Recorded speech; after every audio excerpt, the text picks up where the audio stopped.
Watu wengi wanaamini tatizo lao kubwa maishani ni kukosa pesa. Unamkuta mtu analalamika kila siku, anasema mshahara ni mdogo, biashara haiendi, maisha ni magumu.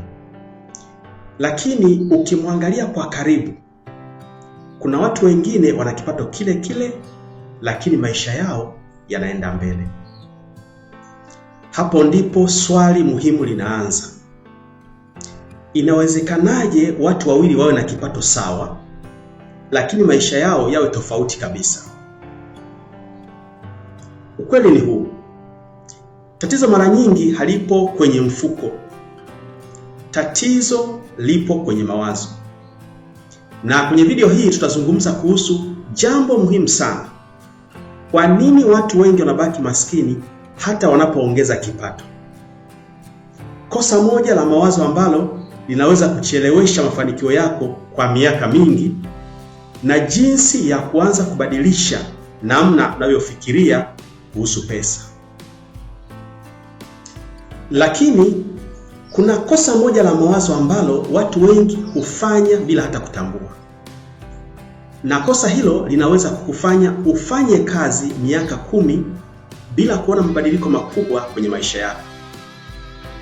Watu wengi wanafanya kosa hilo kila siku na hawajui hata kama wanalifanya. Mwisho wa video hii nitakuonyesha kosa hilo ni nini, na ukilielewa vizuri linaweza kabisa kubadilisha mwelekeo wa maisha yako.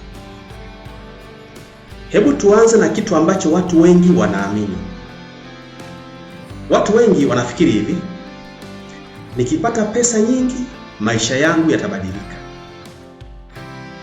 Na kwa juu hilo linaonekana kama ni kweli, kwa sababu pesa inaweza kusaidia vitu vingi. Inaweza kubadilisha mazingira yako, inaweza kupunguza msongo wa mawazo, inaweza kukupa uhuru zaidi wa kufanya maamuzi. Lakini kuna jambo moja ambalo watu wengi hawalifikirii.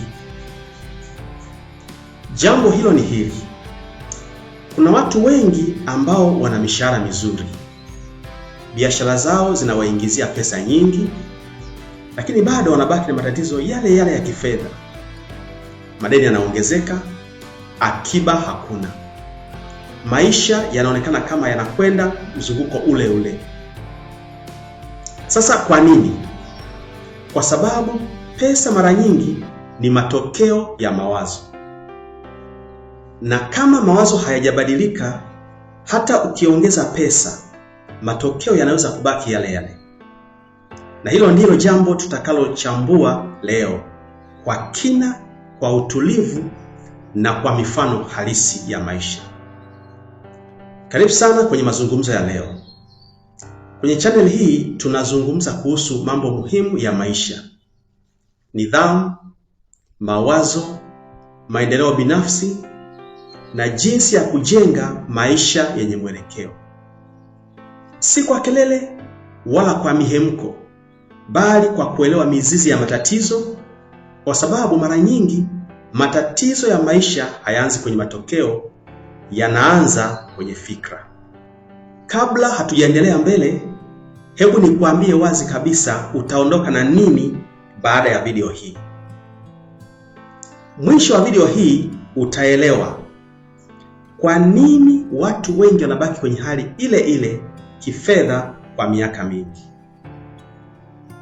Utaona mawazo matatu ambayo mara nyingi yanaharibu maendeleo ya kifedha ya watu wengi. Utaelewa namna ya kujenga fikra zinazokupeleka kwenye maendeleo badala ya kurudisha nyuma. Na pia nitakuonyesha hatua ndogo ndogo ambazo unaweza kuanza leo, na baada ya muda zinaweza kubadilisha kabisa mwelekeo wa maisha yako. Sasa hebu tuanze na jambo la kwanza kabisa. Kuna sentensi moja ambayo watu wengi hupenda kusema. Labda hata wewe umewahi kusema: ningekuwa na pesa ningefanya mambo mengi. Ningekuwa na pesa ningefungua biashara. Ningekuwa na pesa ningejenga. Ningekuwa na pesa ningebadilisha maisha yangu. Kwa juu sentensi hiyo inaonekana kuwa ya kawaida sana, lakini kuna tatizo moja ndani yake. Sentensi hiyo inaweka pesa kama chanzo cha maendeleo, lakini ukweli ni tofauti kidogo.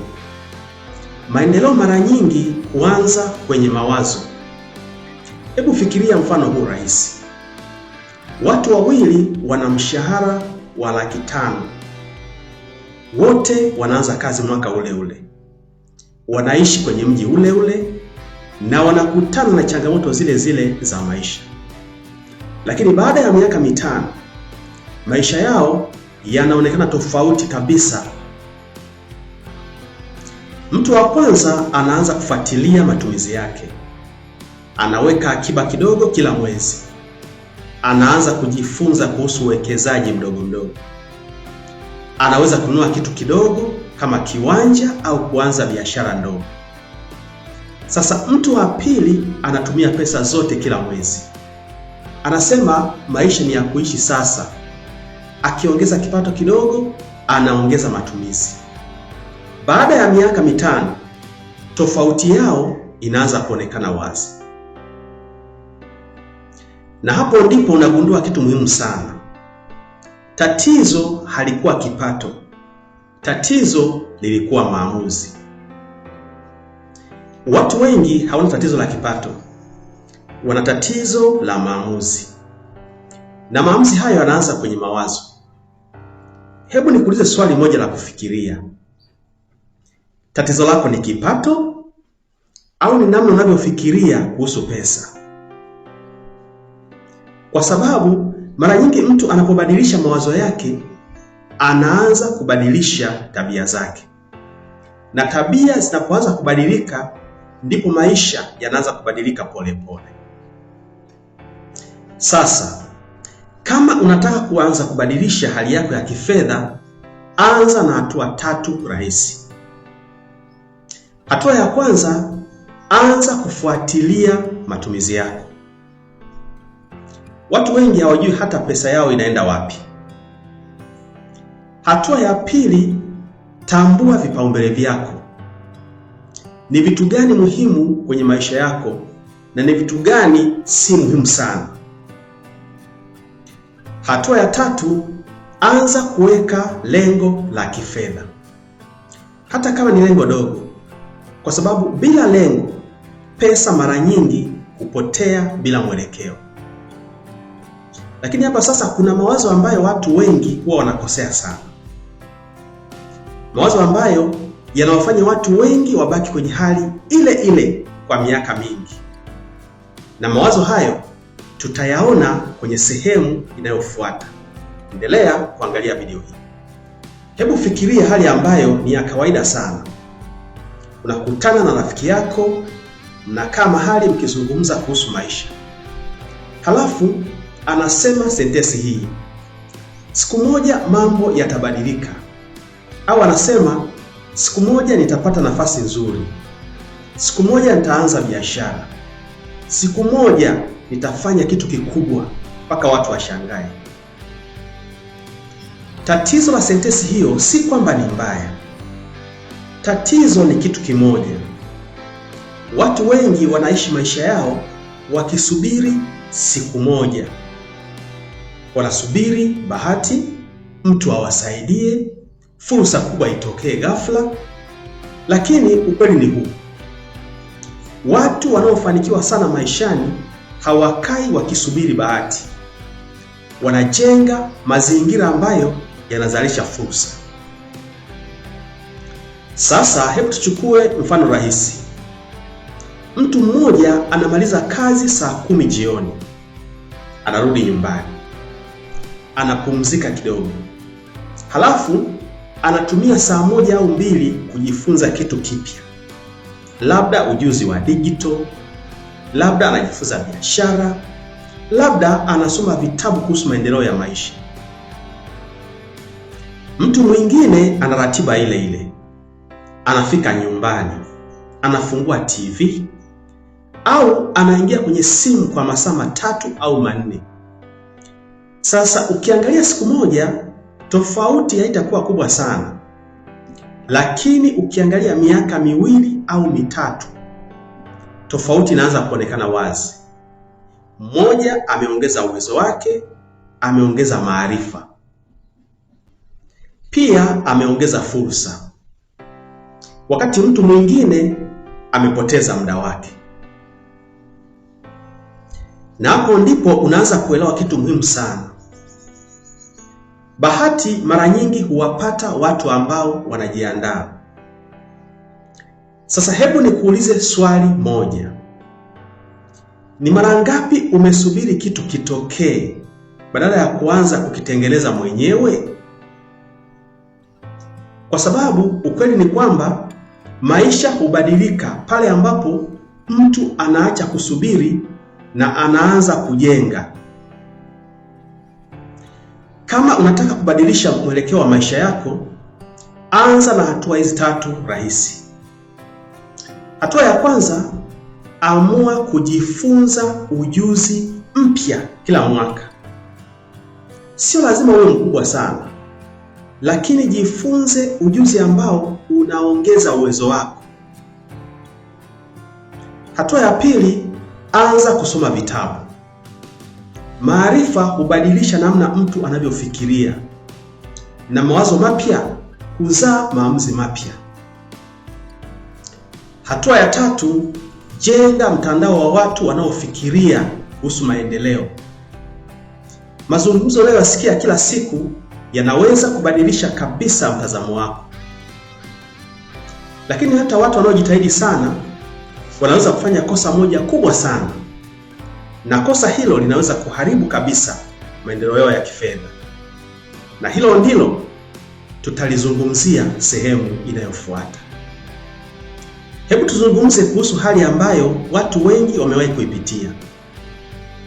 Mtu anapata ongezeko la mshahara, au biashara inaanza kuingiza pesa kidogo zaidi, au anapata chanzo kipya cha kipato, na ghafla maisha yanaanza kubadilika. Simu mpya, mavazi mapya, matumizi mapya, vitu vipya. Kwa upande mmoja hilo linaonekana kama ni maendeleo, lakini mara nyingi kuna kosa moja linaanza kutokea polepole. Matumizi yanaanza kukua haraka kuliko uwezo wa kujenga mali, na hapo ndipo mtu anaweza kukwama bila hata kutambua. Watu wengi wanaamini kwamba mafanikio yanamaanisha kutumia zaidi, lakini ukweli ni tofauti. Mafanikio ya kweli yanamaanisha kujenga uwezo wa pesa kuzalisha pesa. Hebu tuchukue mfano rahisi. Mtu anapata mshahara wa $500,000. Baada ya muda anapata $700,000. Kama matumizi yake yanaongezeka kutoka $500,000 hadi $700,000, basi maisha yake hayajabadilika sana. Lakini kama matumizi yake yanabaki karibu na $500,000 na $200,000 zinaanza kujenga kitu, kwa mfano akiba, uwekezaji au biashara ndogo, baada ya miaka michache tofauti inaanza kuonekana. Na hapo ndipo unaanza kuona hekima ya jambo hili. Swali muhimu si unapata pesa kiasi gani. Swali muhimu ni unafanya nini na pesa unayopata. Naomba kurudia. Swali muhimu si unapata pesa kiasi gani. Swali muhimu ni unafanya nini na pesa unayopata. Sasa hebu nikuulize swali moja. Pesa yako inaongezeka au matumizi yako tu ndio yanaongezeka?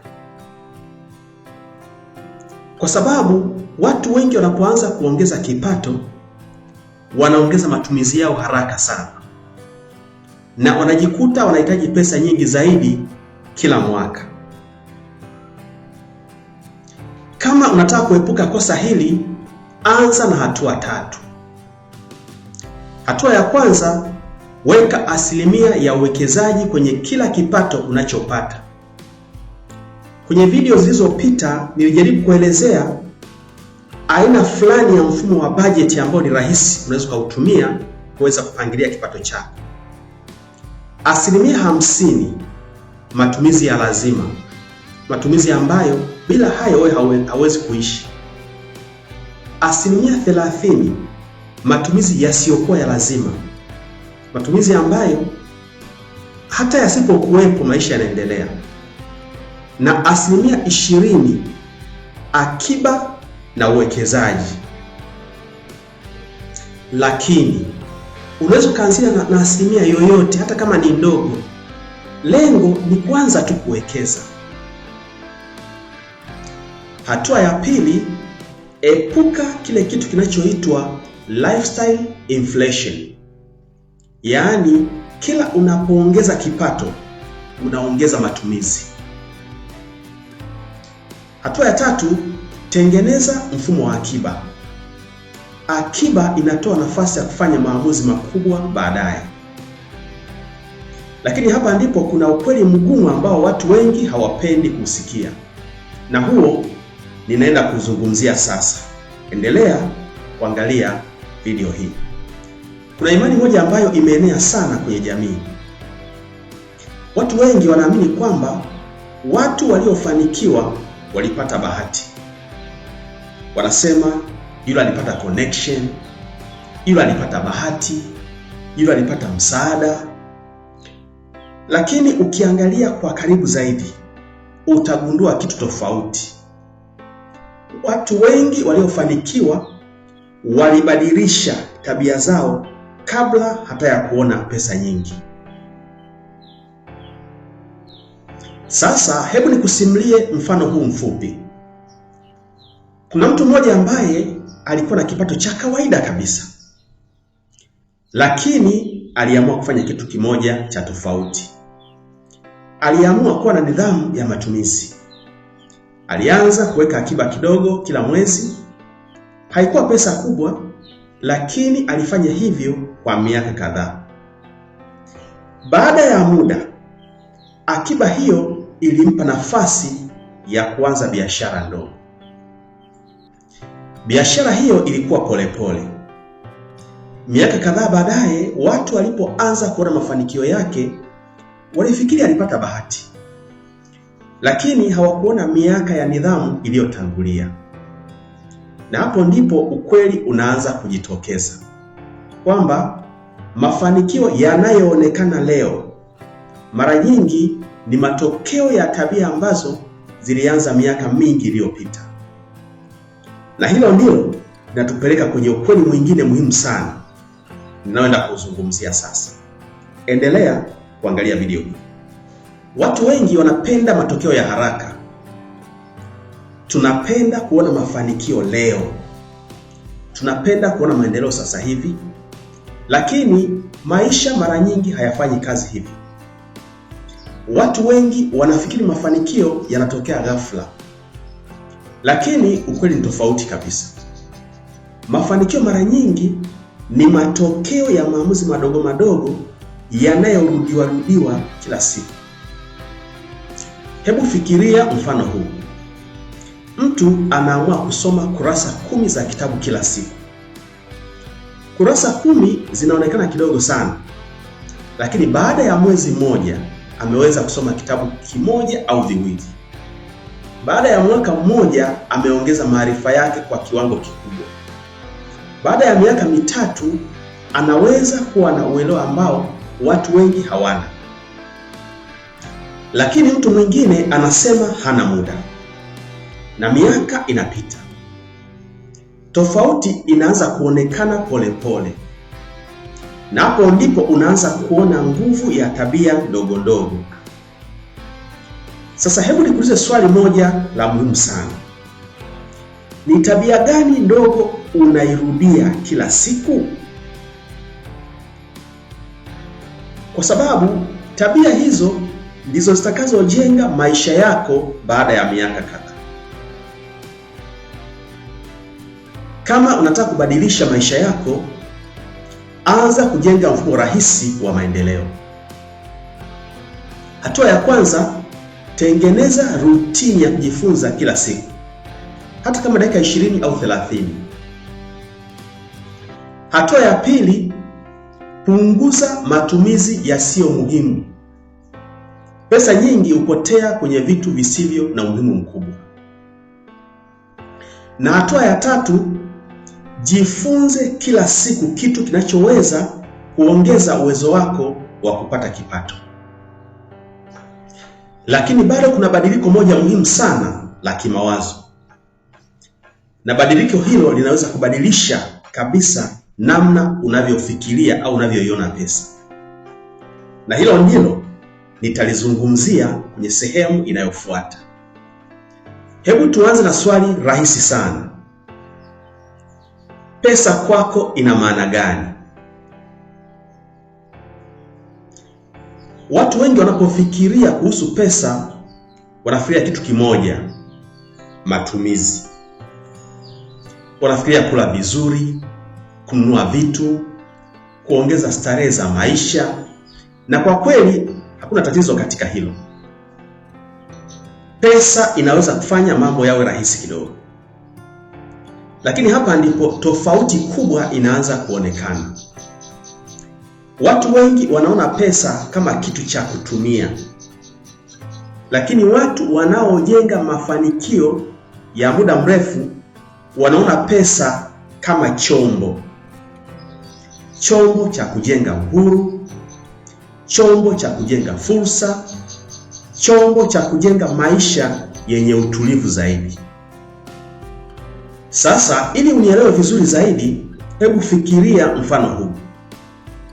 Mtu mmoja anapopata pesa anafikiria kitu kimoja tu, nitaitumiaje? Mtu mwingine anapopata pesa anafikiria maswali mawili, nitaitumiaje? Lakini pia nitaifanyaje pesa hii izalishe pesa nyingine? Hapo ndipo mabadiliko ya mawazo yanaanza. Hebu nikupe mfano mdogo wa maisha halisi. Kuna watu wengi ambao wameanza na vitu vidogo sana. Kidogo kidogo wakaanza kujenga vitega uchumi. Wengine biashara ndogo, kununua kiwanja kidogo, au kuwekeza kwenye kitu kinachoweza kukua baada ya muda. Hawafanyi mambo makubwa mara moja, lakini wanafanya kitu kimoja muhimu sana. Wanabadilisha mtazamo wao kuhusu pesa. Badala ya kuona pesa kama kitu cha kutumia tu, wanaanza kuona pesa kama mbegu. Mbegu ambayo inaweza kupandwa leo na kuzaa matunda baada ya muda. Sasa hebu nikuulize swali moja muhimu sana. Pesa kwako ni nini? Ni matumizi au ni chombo cha kujenga uhuru wa maisha yako? Kwa sababu majibu ya swali hilo yanaweza kubadilisha kabisa maamuzi yako ya kila siku. Kama unataka kuanza kubadilisha mtazamo wako kuhusu pesa, anza na hatua hizi 3. Hatua ya kwanza, weka malengo ya kifedha ya muda mrefu. Sio mwezi mmoja, fikiria miaka 5. Unataka maisha yako yaweje baada ya miaka 5? Hatua ya pili, jenga mfumo wa akiba. Hata kama ni kiasi kidogo kila mwezi, akiba ni msingi wa kujenga uwekezaji. Hatua ya tatu, anza kutafuta njia ya kuongeza kipato chako. Kwa sababu kipato kikiongezeka kutokana na mawazo yako sahihi, unaweza kujenga kitu kikubwa zaidi. Na hapo ndipo tunarudi kwenye ukweli tulioanza nao mwanzo wa video hii. Hebu niseme ukweli ambao wakati mwingine watu hawapendi kuusikia. Kama mawazo yako hayabadiliki, hata ukipata pesa nyingi leo, maisha yako yanaweza kurudi pale pale baada ya muda. Hii si nadharia. Imewahi kutokea mara nyingi sana. Kuna watu ambao walishinda bahati nasibu, wakapata pesa nyingi sana kwa muda mfupi. lakini baada ya miaka michache wakarudi kwenye maisha yale yale waliokuwa nayo kabla. Kwa nini? Kwa sababu pesa ilibadilika, lakini mawazo hayakubadilika, tabia hazikubadilika, maamuzi hayakubadilika. Na hapa ndipo tunafika kwenye ukweli muhimu sana wa maisha. Maisha hubadilika pale mtu anapobadilika, sio pale ambapo pesa inaongezeka. Ni pale ambapo mawazo yanaanza kubadilika, ni pale ambapo mtu anaanza kufanya maamuzi tofauti, ni pale ambapo tabia mpya zinaanza kujengwa. Na mabadiliko hayo hayaanzi kwa kelele, yanaanza kimya kimya kwenye maamuzi madogo madogo ya kila siku. Hebu turudi kidogo kwenye swali tuliloanza nalo mwanzo wa video hii. Kwa nini watu wawili wanaweza kuwa na kipato sawa lakini maisha yao yawe tofauti kabisa? Sasa jibu linaanza kuwa wazi. Tatizo mara nyingi si kukosa pesa. Tatizo ni mawazo, ni mtazamo, ni tabia, ni maamuzi madogo madogo tunayofanya kila siku. Watu wengi wanafikiri maisha yatabadilika siku moja, lakini ukweli ni huu: maisha hubadilika polepole, kupitia maamuzi madogo madogo, kupitia tabia ndogo ndogo, kupitia mawazo mapya. Tumezungumza mambo kadhaa muhimu kwenye video hii. Tumeona kwamba maskini wa mawazo anaweza kubaki maskini hata akiongeza kipato, lakini mtu mwenye mawazo sahihi anaweza kujenga maisha makubwa hata kwa kipato kidogo. Tumeona kwamba kusubiri bahati mara nyingi huchelewesha maendeleo, lakini kujenga uwezo na maarifa kunafungua fursa mpya. Tumeona pia kosa la kuongeza matumizi kila unapoongeza kipato, na tumeona umuhimu wa kuona pesa kama chombo cha kujenga uhuru. Lakini jambo muhimu zaidi ni hili: mabadiliko makubwa ya maisha huanza kwenye kitu kimoja, namna unavyofikiria. Ukibadilisha mawazo yako, utaona fursa ambazo hukuwahi kuona kabla. Utaanza kufanya maamuzi tofauti, na maamuzi hayo baada ya muda yanaweza kubadilisha kabisa mwelekeo wa maisha yako. Kama unapenda mazungumzo ya kina kama haya kuhusu nidhamu, mawazo na maendeleo ya maisha, basi karibu sana kwenye channel hii. Hapa tunajifunza pamoja, hatua kwa hatua, kwa utulivu na kwa kuelewa mambo kwa kina. Kama video hii imekusaidia kufikiria kwa njia tofauti kidogo, unaweza kusubscribe ili usikose mazungumzo mengine kama haya. Na pia ningependa kusikia mawazo yako. Andika kwenye comments. Ni mawazo gani unahisi unahitaji kubadilisha kuanzia leo ili kubadilisha mwelekeo wa maisha yako? Nitasoma maoni yako na tutazidi kujifunza kwa pamoja. Asante sana na karibu tena katika video zinazofuata.